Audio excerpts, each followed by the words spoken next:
एक गांव में एक बूढ़ी और प्यारी नानी रहती थी। उनका नाम लीलावती था।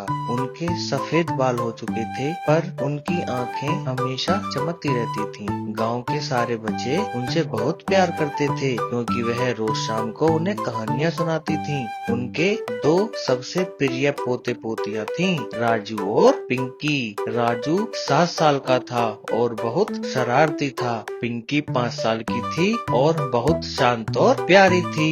एक दिन नानी ने बच्चों को बुलाया और कहा, आज मैं तुम्हें एक ऐसी कहानी सुनाऊंगी जो तुम्हें बहुत पसंद आएगी। यह कहानी है एक जादुई गुब्बारों की।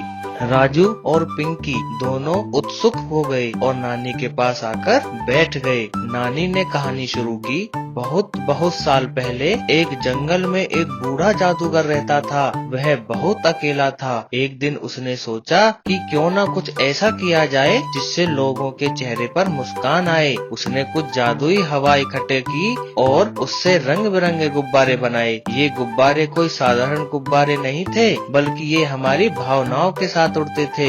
जब कोई दुखी होता तो गुब्बारे नीले हो जाते और बारिश की बूंदों की तरह टपकने लगते, और जब कोई खुश होता तो गुब्बारे पीले हो जाते और सूरज की किरणों की तरह चमकने लगते, और जब कोई गुस्सा होता तो वो लाल हो जाते और आग की तरह भड़कने लगते।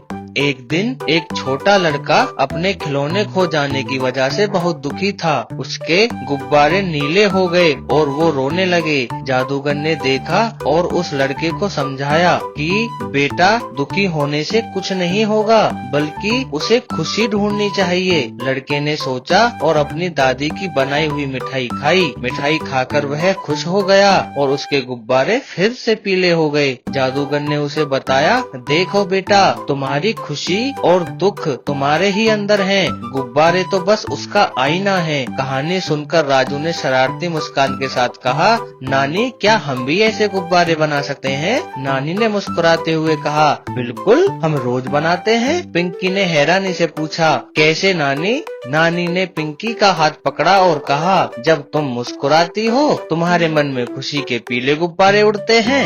जब तुम किसी की मदद करती हो तो तुम्हारे दिल में प्यार के गुलाबी गुब्बारे उड़ते हैं, और जब तुम कोई शरारत करती हो तो तुम्हारे अंदर शरारत के नारंगी गुब्बारे उड़ते हैं।